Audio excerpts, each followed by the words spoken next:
किसान भाइयों नमस्कार। आज हम बासमती धान में ज़्यादा कल्ले कैसे निकलें और बासमती धान की उपज ज़्यादा कैसे प्राप्त करें, इन बातों पर चर्चा करेंगे।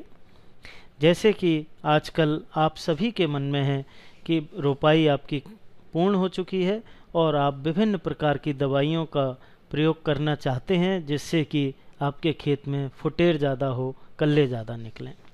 मैं ऐसे किसान भाइयों को बताना चाहता हूं कि कोई भी दवा ज़्यादा फुटेर करने के लिए या ज़्यादा कल्ले निकालने के लिए नहीं होती है।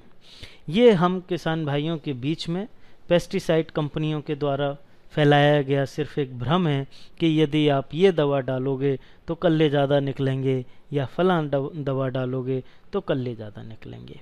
जो भी दवाई इस समय आप डालते हैं वो सारे कीटनाशक हैं। कीटनाशक का काम कीड़ों को मारना होता है। जो कीट आपके खेत में लगते हैं उनको मारना होता है।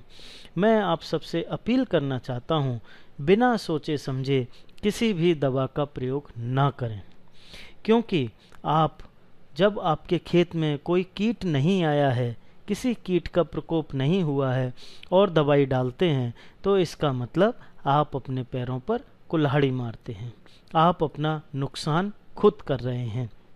ऐसा मैं इसलिए कह रहा हूँ क्योंकि आपको समझना चाहिए, आज यदि आप स्वस्थ हैं, आपको कोई बीमारी नहीं हो रही, तो भी आप क्या डॉक्टर के पास जाते हैं कि भाई मुझे इंजेक्शन लगा दो या मुझे कोई दवाई दे दो जो कल मुझे कोई बीमारी ना हो जाए, खांसी ना हो जाए, बुखार ना आ जाए। ऐसा हम नहीं करते। फिर हम अपने खेत में अपने पौधों के साथ ऐसा क्यों करते हैं? आपको ये सोचना चाहिए। खेत माना कुछ बीमारियां ऐसी होती हैं जिनके आने से पहले हमें उनका इलाज करना होता है। जैसे हम मनुष्यों में भी जब बच्चे पैदा होते हैं तो अब हम विभिन्न प्रकार के टीके लगाते हैं। टीके क्यों लगाते हैं? क्योंकि वो ऐसी बीमारियों के टीके हैं जो बीमारी आने के बाद हम उनका नियंत्रण नहीं कर सकते, जैसे पोलियो है, चेचक है। ऐसे ही हमारी धान की फसल में एक दो बीमारी हैं, जैसे कि ब्लास्ट है, गर्दन तोड़ बीमारी है। यदि गर्दन तोड़ बीमारी आपके खेत में आ जाती है तो फिर आप कितने भी स्प्रे करते रहो, उससे वो बीमारी रुकती नहीं है। उसके लिए टीका लगाना पड़ता है, यानी कि बाली निकलने से पहले उसके लिए हमें एक दवा का स्प्रे करना पड़ता है। लेकिन बाकी सभी बीमारी और कीड़ों के लिए ये तय है कि जब वो आपके खेत में आना शुरू हो जाए तभी कीट आपने ये दवा डाल के मार दी, बिना सोचे समझे। जो आप रोपाई के 10 दिन 15 दिन बाद जो दवा डाल रहे हैं, जो भगवान ने बनाए हुए चौकीदार ऐसा डालने से दिए थे, आपके खेत में जितने भी मित्र कीट हैं वो मर जाते। आपके खेत में नुकसान करने वाले कीड़ा आए नहीं है, घूमते मित्र कीट आपने ये दवा डाल के मार दिए। इसका मतलब आपके खेत में आपके जो जितने नेचुरल जो भगवान ने बनाए हुए चौकीदार और प्रहरी दिए थे वो सब आपने मार दिए। अब आपके खेत में कोई भी कीड़ा यदि घूमते फिरते आएगा तो उसको आपका खेत ऐसे लगेगा जैसे आपने दावत सजा के रखी है, क्योंकि उस कीड़े को रोकने वाला कोई भी वहाँ पर नहीं है।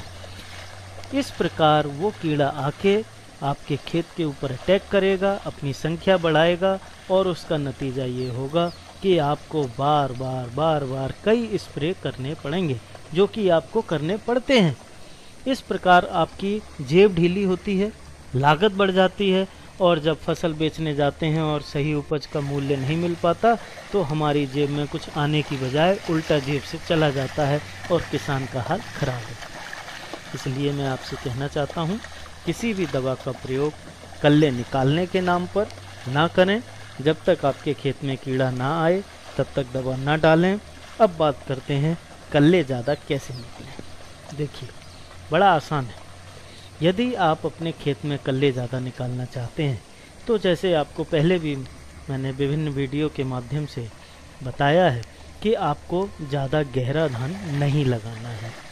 आपके खेत में जो पॉपुलेशन है 1 वर्ग मीटर में 25 पौधे होने चाहिए। इसके अलावा क्योंकि रोपाई का कार्य पूर्ण हो चुका है तो अब हम क्या कर सकते हैं, वो युक्ति बड़ी आसान है। कोई पैसा आपका खर्च नहीं होगा और इसको करके देखिए। इसमें क्या करना है, इसमें आपने ट्रांसप्लांटिंग करने के रोपाई करने के 15 दिन बाद से लेके 30 दिन बाद तक किसी भी समय पर खेत में पानी भरिए, कम से कम 5-6 सेंटीमीटर पानी भरिए।